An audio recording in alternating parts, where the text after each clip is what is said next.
de placer en Afrique. Tout au long de l'histoire humaine,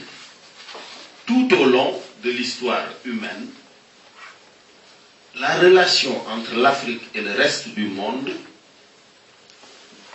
c'est la domination, c'est le pillage. C'est tout. Depuis Alexandre le Grand, premier conquérant, l'histoire de l'Occident et de nous, c'est domination et pillage. Voilà, c'est d'abord à ça qu'il faut mettre un terme. C'est ça le premier combat, la première mission que j'ai.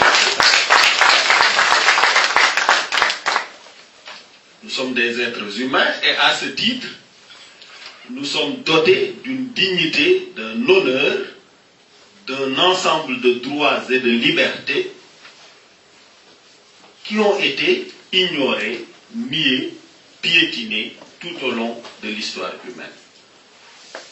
Esclavage, colonisation, pillage de nos ressources. Les principales sommes d'argent sale du monde sont dans les banques occidentales, les banques centrales. Tout ça, c'est du pillage. Les Espagnols, les Portugais, les Hollandais, les Allemands, les Français, les Anglais, qu'est-ce qu'ils ont fait pendant tout ce temps? Ils ont pillé le reste du monde. C'est tout. Et c'est avec cet argent-là, bien sûr, et leur dotation initiale, leur initial endowments, comme on dit en économie, qu'ils ont fabriqué leurs armées, leurs infrastructures, leurs laboratoires, leurs grandes universités. Et nous, pendant ce temps, on a subi.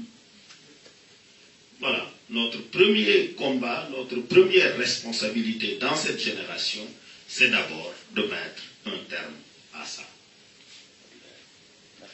Cela nécessite deux choses pour nos leaders. Une irréprochable exemplarité et un très grand courage. C'est les deux. Il faut absolument des leaders africains capables de dire stop. On n'acceptera plus ça. Maintenant, nous allons faire une coopération gagnant-gagnant. Nous n'avons pas les mêmes armes. Nous n'avons même pas les mêmes armées. Nous n'avons pas la même capacité pour aller nous battre. Ce n'est pas ça le sujet. Le sujet, c'est l'ère de la domination et du pillage, c'est fini. Nous ouvrons une nouvelle page. Mais pour pouvoir le faire, il faut être indépendant et pouvoir regarder dans les yeux les autorités occidentales et leur dire ça. Et avoir le courage. Et naturellement, cela nécessite d'être accompagné par son peuple. Et ce n'est pas seulement aux leaders de faire l'effort, c'est aux citoyens aussi de faire l'effort. C'est tout, hein? Aucun peuple ne sera transformé si les individus qui le composent ne changent pas ce qui est en eux. Commençons nous-mêmes par nous regarder intérieurement. Est-ce que nous sommes dignes de confiance? Est-ce qu'on peut se faire confiance? Est-ce que vraiment on peut s'appuyer l'un sur l'autre, se faire confiance et rester un bloc soudé, uni dans cette volonté de récupérer notre souveraineté et notre dignité? Est-ce qu'on a le courage? Est-ce qu'on n'est pas quelque part des lâches? Est-ce qu'on a le courage de se battre et de dire au prix de notre vie, notre dignité, nous allons la préserver?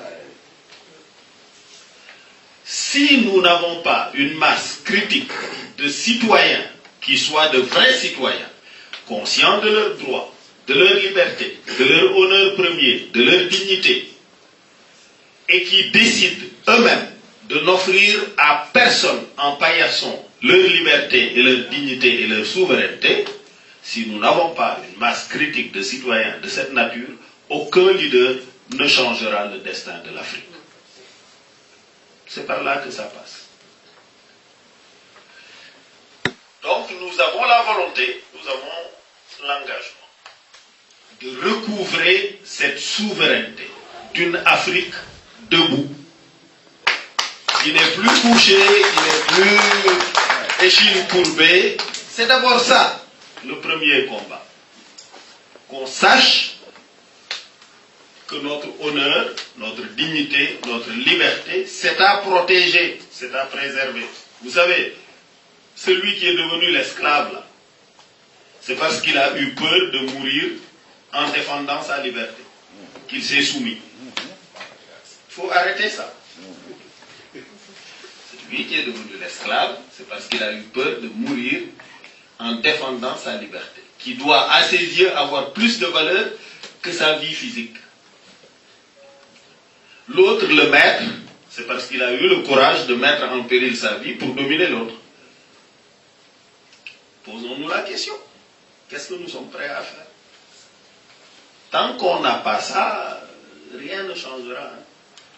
Macky Sall continuera à donner à la France, aux puissances étrangères, tout ce qu'ils vont lui demander. Parce qu'il va penser que c'est ça sa survie. Il n'aura pas le courage de regarder Macron dans les yeux et de lui dire « Votre ami là, M. Niel, je ne lui donne pas ma licence Tigo, je la donne à mon compatriote là. » Est-ce qu'il a pu faire ça? Non, il ne peut pas. Pourquoi? C'est tout. Il a peur. Tout simplement. Voilà. Donc quand les